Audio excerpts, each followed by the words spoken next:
Content warning, this episode features personal experiences of living with long COVID. While some listeners may find aspects of this discussion difficult and triggering, we believe these stories are important to share. Listener discretion is advised. Hello and welcome to Spare a Thought. I use this podcast as a platform to shine a light on the issues, ideas, people and organisations overlooked or misrepresented in the media. This is the second part of a two-parter focus on long COVID. You can find Living with Long COVID wherever you found this episode. Today, I'm joined by breathing coaches Vikki Jones and Jackie Baxter to explore what it really means to live with long COVID, how it changes your life, how breathwork can support recovery, and why more support is needed for the growing number of long COVID community. Vikki was a personal trainer in Arizona when the pandemic hit. She moved her work outdoors to keep clients active, but in the summer of 2020, she caught COVID. Since then, she's been living with long COVID. Jackie, a music instructor in the UK, caught COVID just before the first lockdown. After an initial recovery, she developed long COVID. Her recovery took 3 years. The duo met through Jackie's podcast and went on to co-found Breathing for Long COVID and MECFS, a service rooted in lived experience, helping others manage symptoms through breathwork. So let's get into it and spare a thought for supporting those living with long COVID.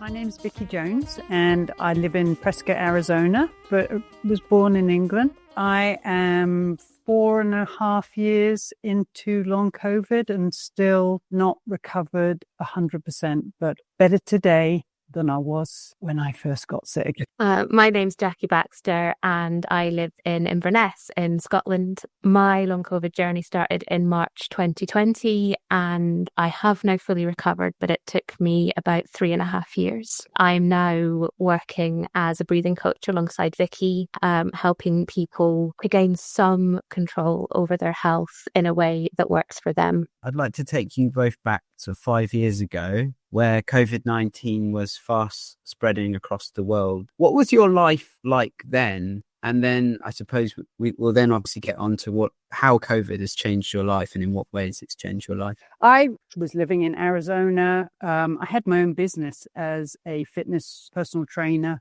And I was actually working at a really nice club here in Prescott. And when COVID hit, I can remember we got a message from the GM and it was like, we're going to shut down everything because of this virus.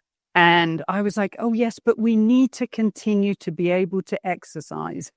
So I literally took my groups outside and we had this huge car park. And everybody had their own space in the car park. I mean, it's lovely weather in Arizona. It wasn't an issue. But I was really adamant about stay in your lane. Do not share water bottles or anything. But it enabled us to continue to sort of have that community feel. And people were still able to exercise. But it didn't hit Arizona as soon as it hit the UK. So I actually got sick in the July of 2020. And, I was a typical athlete thinking, just going to exercise right through this virus, because that's what we were told at the time, get out in the fresh air, do some exercise, keep moving. And I did that and I got worse and worse and worse. So I went from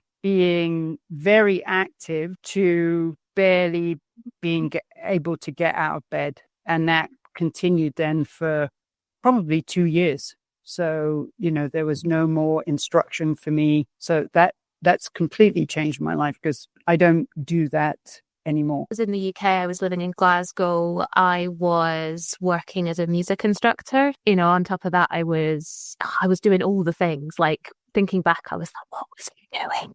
I was doing working 4 days a week there for a council, doing peripatetic music instruction in several different schools across the city, dashing about. And every second that I wasn't working, I was out exercising. So I was running or cycling or up the hills. And if I got sick, which I did frequently, steamroller right through it. And I was 30 at the time. I didn't actually notice lockdown because I got sick the week before lockdown. I thought it was a stomach bug to start with, because there were no cases in Scotland, or there was a handful of cases in Scotland. So it can't be COVID. Anyway, 4 days in, my partner called the paramedics because he thought I was dying. Turned out I wasn't, but they did say, it's COVID.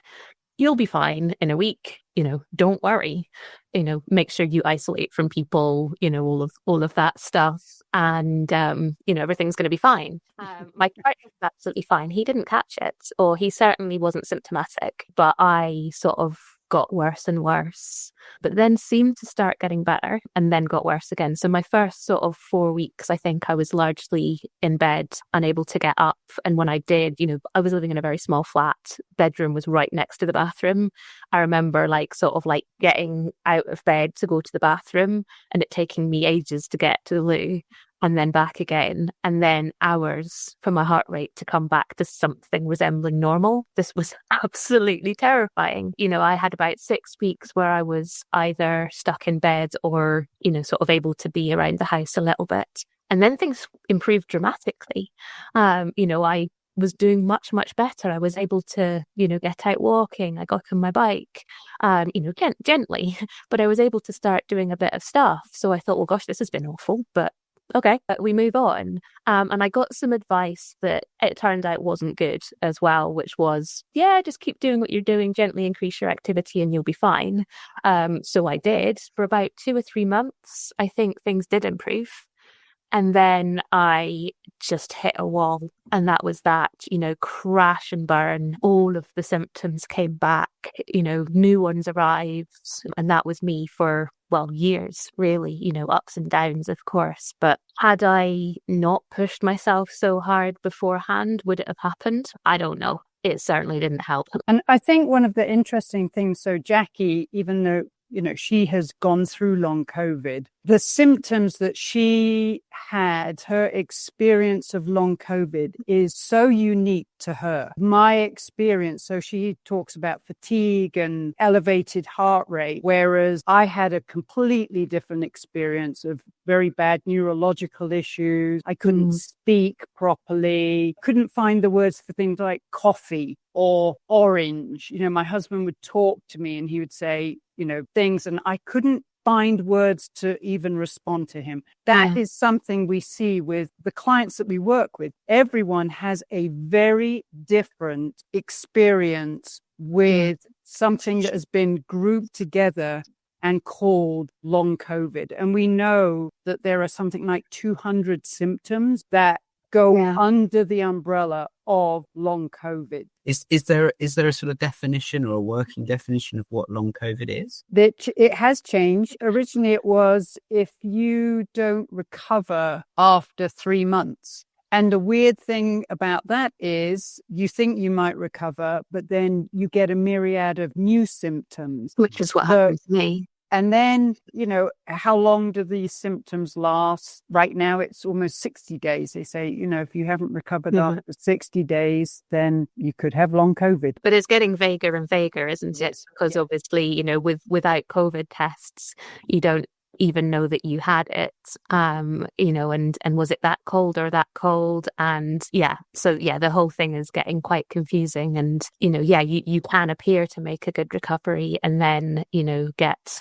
a bit of a nasty sting in the tail sort of round the corner. It's not like you can just sort of pigeon someone into this is what's going to happen. This is how long it's going to take to recover. This is how mild or severe your symptoms will be. It is, because it all varies. It's absolutely different for everybody. Yeah.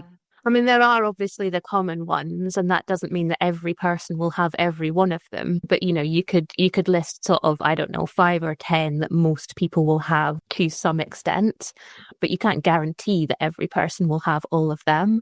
which is, I think, part of why the whole experience is so scary, because you're like, there's 100 things wrong with me. Like yesterday I was healthy and today I've got 100 things wrong with me. And it's sort of understanding that, okay, I don't have 100 things wrong with me. I have a completely sort of dysfunctional body, but it's stemming from kind of, a root cause. So, it's still utterly terrifying, but I think for me anyway, it took a little bit of that fear and that utter terror kind of as I started to understand what was actually kind of going on in my body. And then that gave me some power to start finding things that would help, because it's an utterly terrifying experience, even if you know other people that are going through it, which a lot of people don't to start with. Certainly, I was very early on, so I didn't know anybody. I thought it was just me. And even people who got sick even a few months later, like Vikki, or even years later, often still find themselves totally isolated for absolutely ages before they start getting any advice from a doctor, or even a doctor that will listen to them, or they find a support group. And support groups can be great, but they can also be, the worst place in the world to be when you're feeling like that. So yeah, it's a horrible, horrible experience. And, you're often, facing disbelief from relatives, friends, employers, and everything, because, oh yeah, you were fit before. How can you possibly be this sick? And it's like, well, that's not a relevant question. This is what I'm experiencing, kind of thing. So yeah, it sucks. I'll piggyback onto that. Everybody who gets COVID is at risk for getting long COVID. And one of the things is, Jackie and I are sitting here saying, you know what, before we were sick, we were athletic, we were fit, but long COVID doesn't discriminate. We've got children with long COVID. We've got athletes. We've got old people. We've got people that are from all walks of life. So, every nationality, every race. It doesn't discriminate. The only thing that your at-risk factor for getting long COVID is getting COVID. That's the only way you can get long COVID. And there's a lot of people, I think Jackie would agree with me, there's a lot of people walking around with long COVID. They don't even know they've got it. They just think, I got the virus and I just have never felt right. And, we see these people coming into our groups and they've been seeking care, or maybe they've given up seeking care from traditional medicine. And that's why the numbers are so skewed, because we don't know how many people are dealing with long COVID. There are some people that are getting care from clinics and doctors, and there are some people that have just taken themselves out of the system. And then there are another sector of people that are dealing with it and they don't even know that they've got it. So the numbers are huge. And the big thing is, it can be anywhere from a very moderate condition to a very severe condition. So we see people that are ambulatory that can maybe go out for a walk. And then we see people that have lost their jobs. They are completely disabled.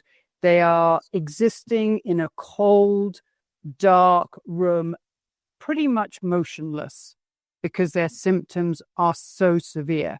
So, you can look at somebody, you could look at me and say, look, I kind of look okay from the outside, I hope. And then on the inside, it is a struggle on some days. It is a huge struggle. And, it's something Jackie and I see over and over again, this huge disparity in the severity of those condition and what it's done to their lives. Vikki and I have never physically met. We met through the podcast that I started, and Vikki was one of my guests, and we kept in touch and then decided that we were going to do a thing together. We talk every day, I think, but we have never actually physically met. We're hoping that it will happen one day. I feel like I've known her forever. But we never actually have physically met. And all the work that we do, all the communication that we have between us and the work we do with clients, it's all online, which means it's so accessible to people who maybe can't leave their houses, or if they can, it takes them out for a week. Whereas they can dial in from bed with their camera off if they need to, or they can even duck out halfway through class and join in, on the recording and catch up again. And then they can, communicate in the WhatsApp group if they, want to kind of support each other and that sort of accountability. So, I think, there's so much. I don't want to be one of those people that says, oh, there's so much good to have come out of the pandemic, because that's not what I mean at all. But I think, there's so many things that we've proved that can work, that we should continue to do. We should learn from this, that actually being able to be flexible and work flexibly or have telehealth or, as an option, maybe not as a, you have to do this, but as an option for people, is something that can only benefit everybody, whether it's because they're unwell or because they have childcare issues or because they have social anxiety. It's like accessibility is good for everybody. So I think, that if you could say there was a positive to come out of all of this, I think that would be one of them. Or the other thing that Jackie and I see is in our classes, our breathing classes, and that's what we came together as, that's what we do.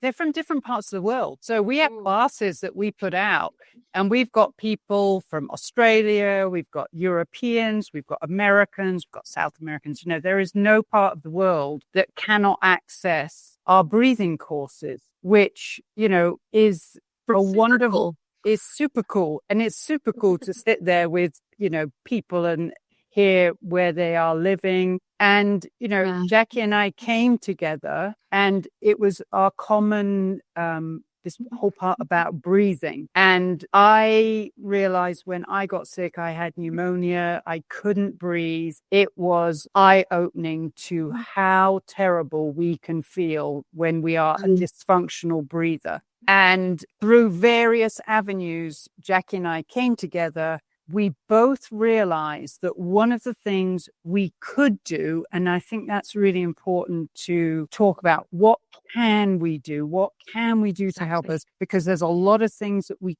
can't do. And learning to breathe functionally, which sounds so benign, but it is so important in just allowing the body to say, I'm okay. It's the kind of the foundation of our health. And we do it 25,000 times a day. And most people who are walking around on this earth are doing it not to the best of their ability. They are what we would call a dysfunctional breather. And when you're sick and you're a dysfunctional breather, you are taking a lot of energy away from energy that needs to be spent on your recovery, on other things in your life that have been taken away from you. So this course that we teach is about learning exercises that help with our day-to-day existence. They help with our breathing. They help with our sleep, and they help in moments of absolute dog do, which we all experience when we have long COVID. So that's kind of my little take on long COVID breathing, but I know that Jackie's going to she's going to add in. Let me in. I think what Vikki and I both had an experience of was trying to do breathing. How ridiculous does that sound? Trying to do breathing. Trying to do breathing exercises in a normal person way. So I found a wonderful person who he taught me things that really set me off on my recovery. But I was trying to do breathing exercises in a way that a normal person might approach them. And they were making me feel worse. They were putting me into panic attacks. They were putting me into a trauma response. My body was sort of going, am I allowed to swear? Okay. It was sort of just, it was freaking out, and I used to understand. No, it's not. No, I decided that I'd lost the impact by the pause. My body was disappointed there. I was just like, oh, right. Okay. Well, let's go for it. So I didn't understand what on earth was going on in my body at the time. That kind of came later. All I knew that I was trying to do this thing that was supposed to help me. And on some levels it maybe was, but also it was often making things so much worse. What I think I must have got, and I think Vikki will describe the same thing, that I knew there was something there. It wasn't helping me in the form I was doing it.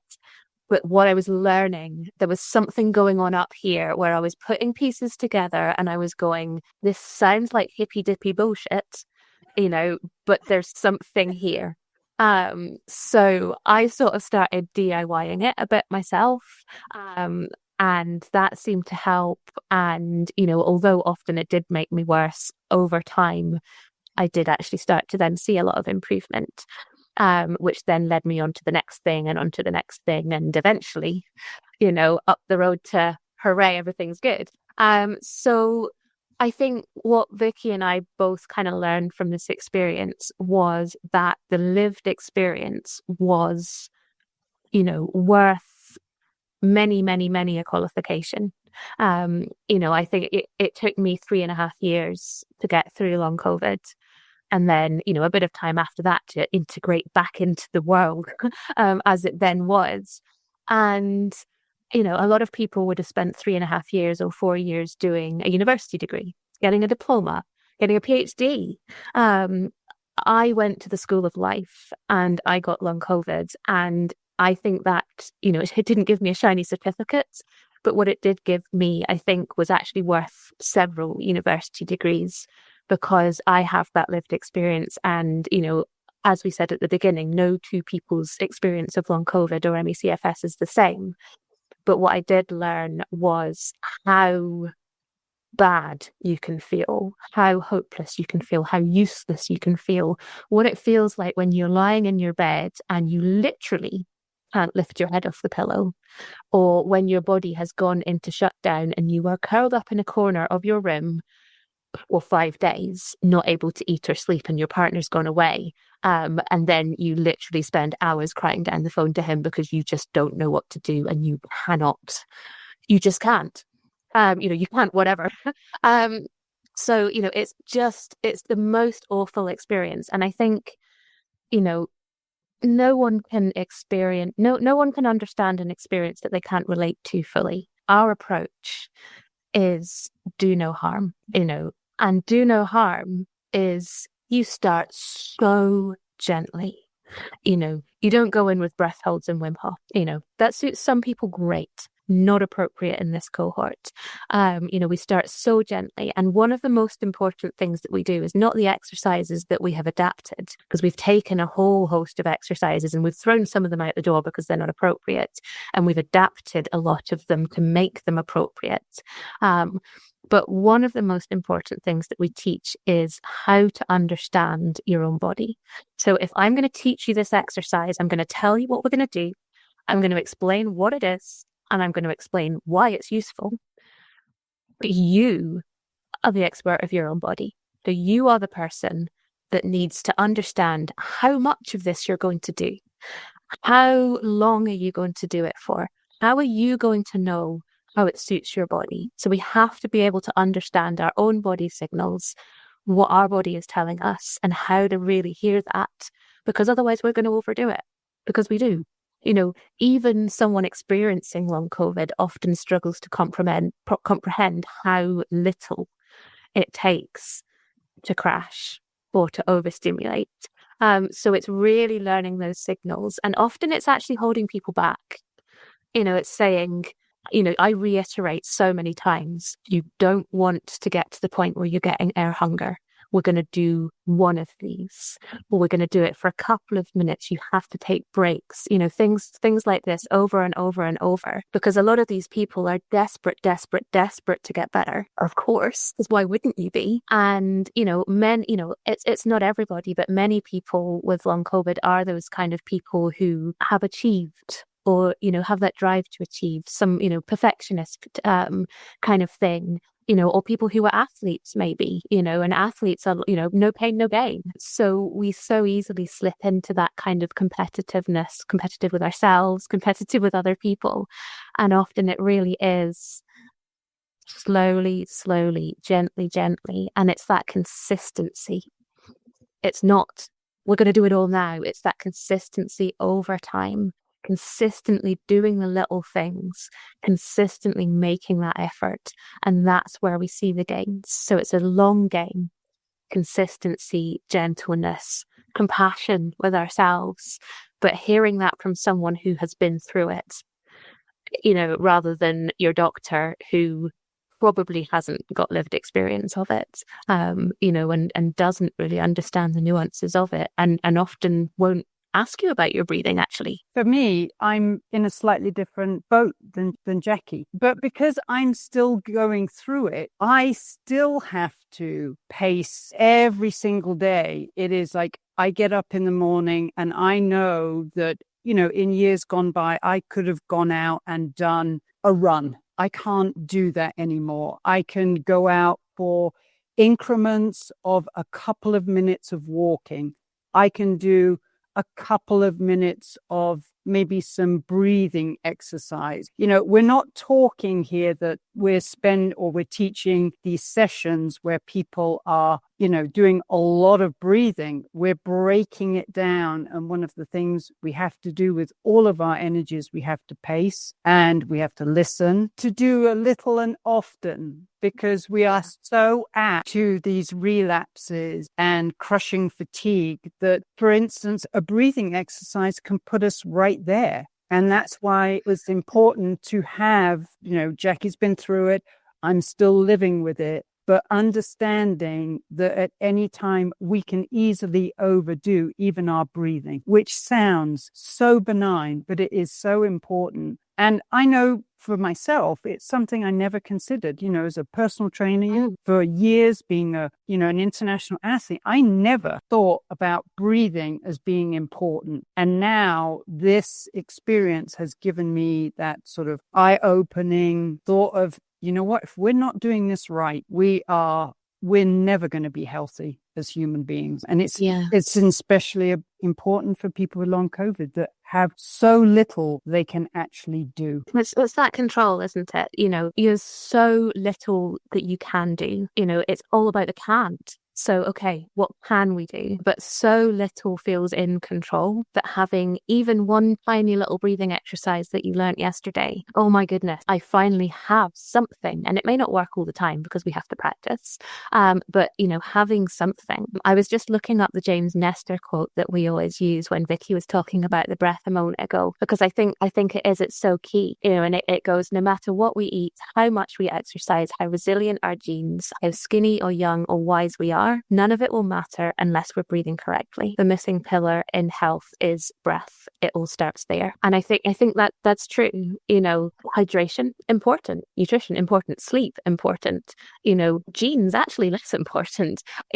But obviously are still important. Movement. Yeah, of course movement's important, but, in a way that supports your body. But the breath really is the bottom of that pyramid. The breath supports everything else. So if we're getting our breath, better, maybe not even right yet, every improvement we make in our breath is going to have a knock-on effect on every other aspect of our body. Put away the perfection. Let's see if we can make a 1% improvement. Okay, now let's make another 1%, and for some people it's 1% at a time. And then we slide back down the slope and we maybe have to pick that back up again. But it's those little improvements, isn't it, over time? And the breath is something that has so much power in our bodies. And yet, as Vikki just said a moment ago, it's not something that we'd ever thought about until suddenly you can't breathe. Oh, the breath. Gosh, right. Yes. But, I'd never been conscious of it. I'd been out doing, all sorts of exercise, probably through my mouth. Whereas now I exercise through my nose and I'm so much more incredibly healthy for it. I think one of the things that we love about what we do is we're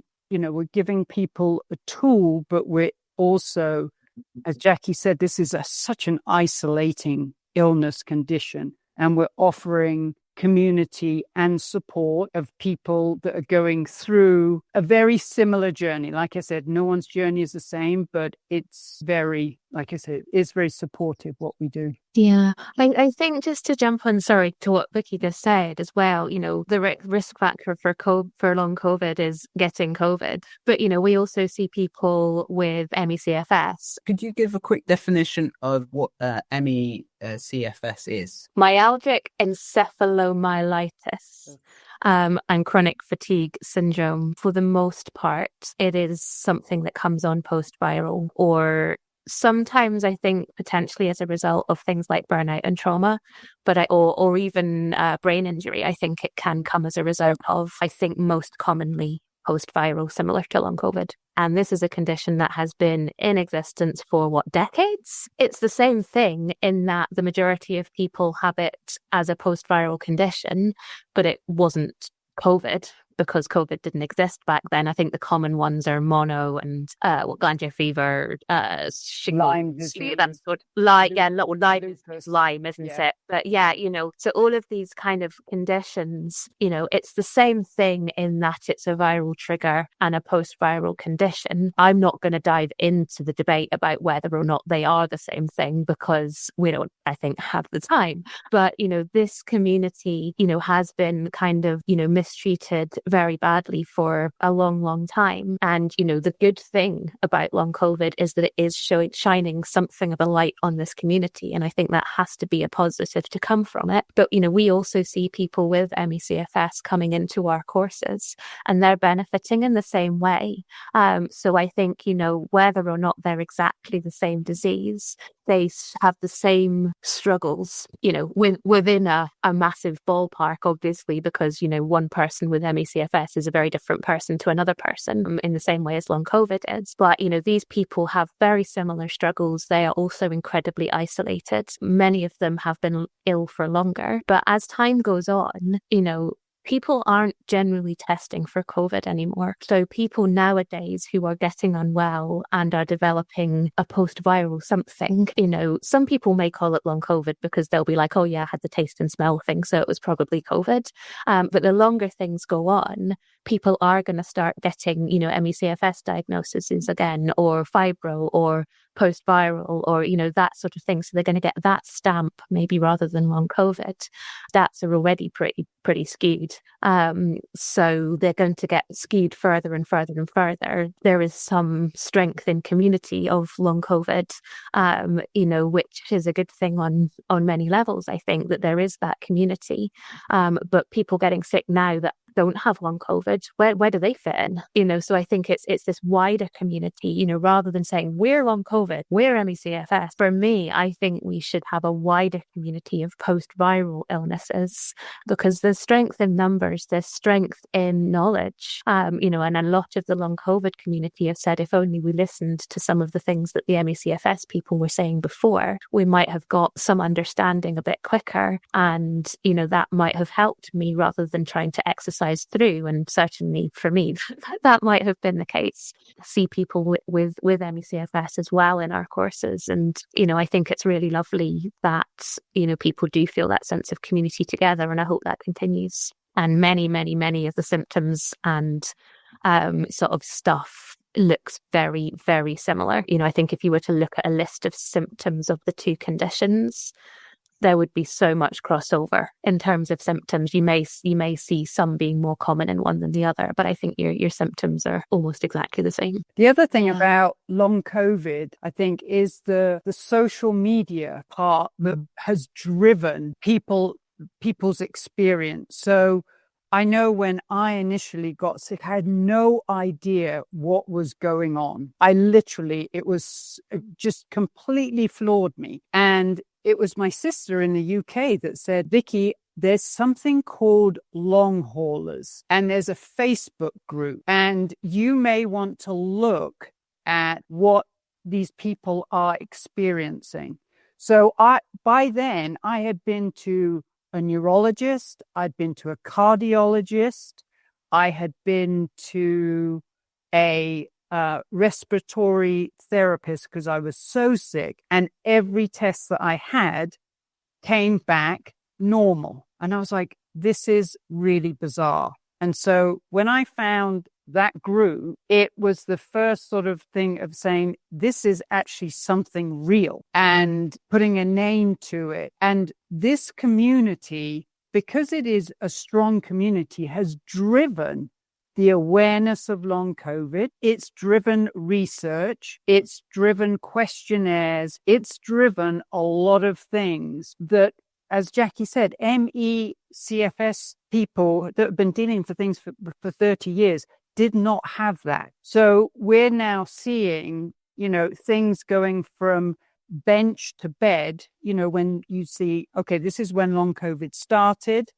and the it sort of exponentially increased the awareness much quicker than some of the other post-viral syndromes. So, it does happen at a very different pace. But the big thing is we had people saying, this is what's happening to me. This is what's happening to me. And that's where the whole community kind of started, I think. Yeah. And I think that community and validation is so incredibly important, knowing that you're not on your own, that there are other people experiencing, similar or relatable things to you, that there is such power in that. But I think, coming back to that conversation that we had right at the start about the state of the world at the moment, and being mindful about what we consume, I think there can also be a flip side to that. Mm-hmm. And one of the things that I found quite helpful in recovery, was to actually mute all the support groups, because every time I logged onto Facebook, all I was getting was negative, bad stuff. And it was all people talking about symptoms or how dreadful things were. And, people need a space for that. Whether it's a therapist or a support group or whatever, people need to be able to get that out. But I think it's up to us to decide, are we able to consume that? Is this good for me or is this bad for me? And if I am feeling dreadful and I'm seeing other people who are feeling potentially worse or awful or talking about symptoms, that actually was having a negative impact on me. So, not necessarily removing myself, but certainly muting those support groups so I could go in when I needed to, if I wanted to say, has anyone experienced this? Or I just found this thing that might actually benefit you, because, there's give and take as well. But yeah, the fact that I wasn't getting constantly bombarded with that was something that was really helpful to me. So I think, social media and the ability to connect virtually with people, this is something that, again, MECFS communities, it's not like Zoom existed because of COVID. But 10 years ago, for example, so much of this wouldn't have been available. So there's a huge amount of positives to social media and technology, but I think we also do need to be really mindful of some of the sort of pitfalls and dangers and things. The pandemic was a reminder of the things that we've taken for granted, big and small. Oh gosh, yeah, big time. Yeah, the reliance on other people around us. I mean, the importance of people that support us in healthcare or in transport or in teaching, or people that get things done every day. And I suppose also taking our bodies for granted too, that we live in a society that, particularly in Western culture, where it's you have to push yourself to the limit. It's all about productivity, which I really dislike. This thing of we need to go for growth. So, well, everything in nature has a limit. Every single thing has a limit. And I think we're asking people to push themselves too much. And I think we have a lot to learn from people with long COVID, that we can actually, even if we don't have long COVID, we can apply those same principles of taking a moment, understanding whether we're pushing ourselves too hard, particularly when we live in a society in the UK, in the US, aging population. We've got to look after ourselves because there's less resource to be for other parts of society to be looking after us. And so, that's been my takeaway from this experience. I've had COVID 3 times, and my sense of smell has never really come back properly. But I've definitely seen it impact my digestion, for example. Like I had what you would call a strong constitution before COVID. And that's, trusting my gut now my gut is incredibly unreliable. But, it's a beautiful way of putting that. Yeah.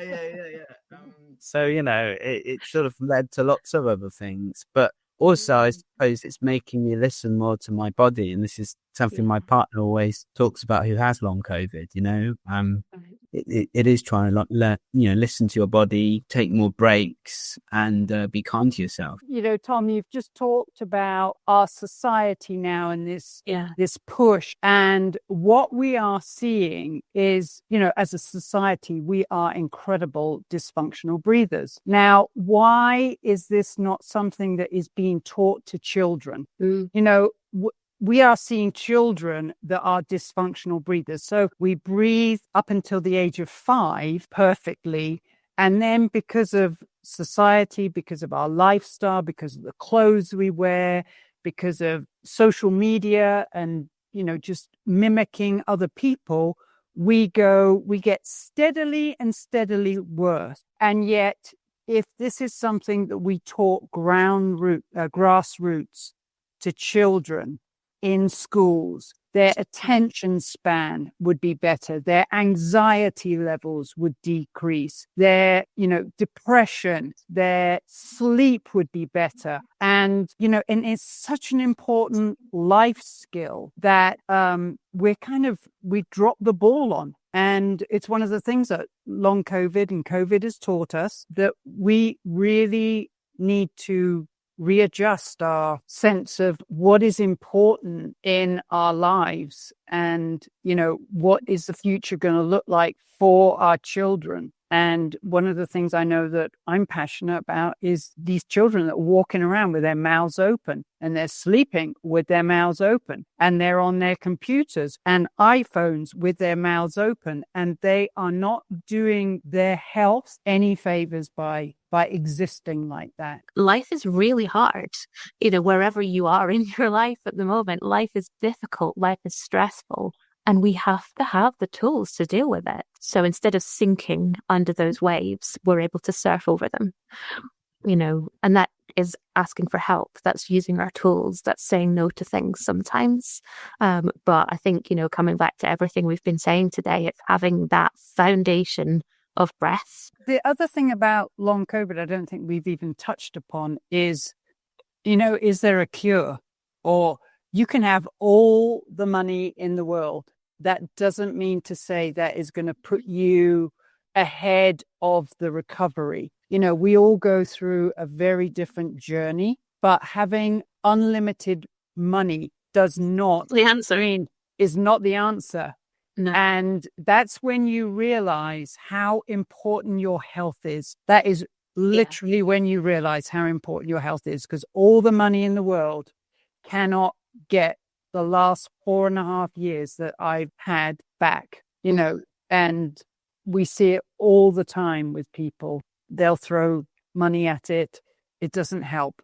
But learning to breathe functionally is something that on a very grassroots level will help. What small things can people do that don't have long COVID?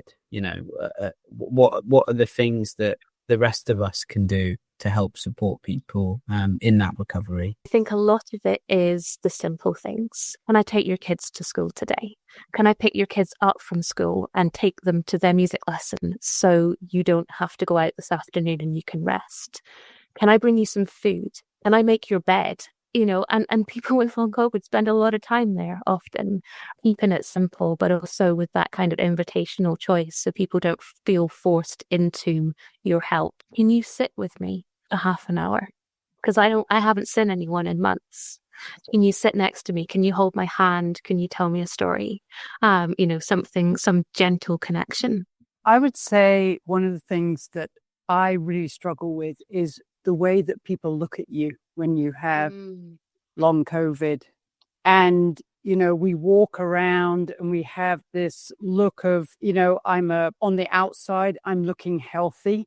And yet on the inside, I'm struggling. And I know I've said this before, but it doesn't discriminate. We could be feeling really bad on the inside. And then when people look at you, they often discard the fact that then they're really not sick because they look okay. And I know just from, prior to getting long COVID, I had people in my life that had ME and CFS, and I did not understand. It's sort of like, are you kidding me? Are you, and that's horrible to say now because I've had to live with this now for 4.5 years. But how we look on the outside does not reflect how we are on the inside. And learning about long COVID and how it presents in different people, I think that understanding is really important, because there are things that we need help with in our day-to-day life. But the big thing that we need help with is not being gaslit and having a family member actually realize that we are sick, or a friend realize that we are sick. And even though we look okay, we are struggling. So that would be, for me, some of the struggles that I know I still encounter with family and friends. They look at me and they think she seems to be existing. And, I exist in a shell of my previous self. And that's really difficult to communicate to people. That's going back to our breathing courses, it's one of the reasons that Jackie and I can connect with people, because we can understand our clients are going through. And in terms of the big things that we should be campaigning to change or lobbying government for, and I appreciate you're in different places as well, so that might look a bit different, and the healthcare setups and arrangements are very different. But what are the things that we should be campaigning to change and lobby government for? Well, I'd like the government to be able to pay for our breathing courses so that people can take them. And I know I'm being glib, but there's a lot of people that cannot afford to take and we're not charging a lot of money. It's a very reasonable cost. But these people are disabled, or they've lost their job, or they can't work as much. And, they can get to their doctor, but they don't have access to certain things that actually might help them. So I know that's a big pie in the sky, maybe not something for government, but I think, sometimes we're putting the apples in the wrong basket, and the focus should be on how, if there is a way to support these people, how can we support them? And for the US, it is such a different system. So you'd have to, if we wanted, for example, to get our breathing courses into a hospital or a doctor's office, I think Jackie and I would spend the next 15 years lobbying to get that through Congress. So there are some things that you think, I don't have the energy to do that. I think my energy from a very personal level has to be on helping those that I can actually help. People, if they are forced back into work too soon, are not going to get better, because they are getting stressed out more and more and more, and they're getting worse. So people need to be able to take time off in order to support themselves, in order to get better, in order to find things that help. And most people cannot take time off work unless they have some financial support, whether that is sick pay, whether it's benefits, and the whole system is rigged against people with conditions like long COVID. All of the questions are all about, can you do this? Can you do that? And there is no sometimes. And I think education as well is a big part of that, particularly doctors. Doctors are often maligned in this sort of condition, I went to my doctor and he gaslit me, you didn't listen, blah, blah, blah, blah, blah. And there are some dreadful doctors out there, but there are also some wonderful doctors who are very overworked and they don't know what to do. So, I think they need support as well in order to be able to help people with long COVID. They need to be educated on the things that are helping rather than overworked and attacked. So I think, a lot of it comes back to education as well. I'll just say from the US point of view, because for the first 2 years of long COVID, I was disabled. And, we have a system here that if you're fully disabled, I was not able to work, but I applied for disability. But long COVID was so new back then. I never got disability. I never got any help financially. And eventually I gave up because it was so exhausting. Once again, it was one of those things that they say, fill this form out, have this interview, and and it would be a constant thing about it. And in the end, I was like, this is not worth my energy to continue to pursue this. We go back to that whole thing of, we've got to take care of our health first. And in the end, I gave up. I had all that money set aside in my Social Security for a case like this, and I could not access it because no diagnosis. Once again, all of the tests that I had came back normal. So they were saying, you've had these tests. We're not able to put you in a pigeon hole and say you've got long COVID. We'll give you help. financial help. So it was very, very frustrating. We talk a lot about the physical side of long COVID, which is uncomfortable and freaking awful. But, mentally, it is the toughest thing I have ever been through in my life. Mentally, it was horrific. And, if you think about someone who is suffering, probably going through the worst experience they've ever had in their lives, they don't know if anything is ever going to improve. They can't earn money. They can't get any help. No sign of anything improving. Everything is absolutely awful. And they think, oh, okay, well, at least I can apply for benefits and maybe that will give me some support. So they make themselves more sick, filling in a form that is not designed for their condition. They submit this form and they think, I've just knocked myself out for however long, but at least maybe I'll get some support. And then they get turned down for this benefit or for whatever it is. And how invalidating is that? It's like someone saying, oh, well, you're not that sick then. And that is exactly what Vikki was talking about earlier. Oh, you don't look that sick. Or, well, we're not going to give you support because we don't think you deserve it. And yet you are lying in bed, not able to function. And, oh, but you're not sick enough for that benefit. So one of the things that costs nothing is kindness and listening to somebody, and that should be the absolute least that anyone should ever do for another human, let alone for someone else who's suffering, is to validate their experience and to listen to them. That concludes this episode of Spare a Thought, supporting people living with long COVID. My thanks to Vikki and Jackie for the amazing work that you do. To ensure you are notified when the next episode is released, make sure you subscribe to Spare a Thought. The title track for this show is Young Shall Grow. Credit and thanks to Afrocluster, Magugu and Asha J. The show was researched, written and edited by me, Tom Spare. This has been a Be The Change Media Network production. Thanks for listening. Then gonna roll in this life, you don't give up. Even when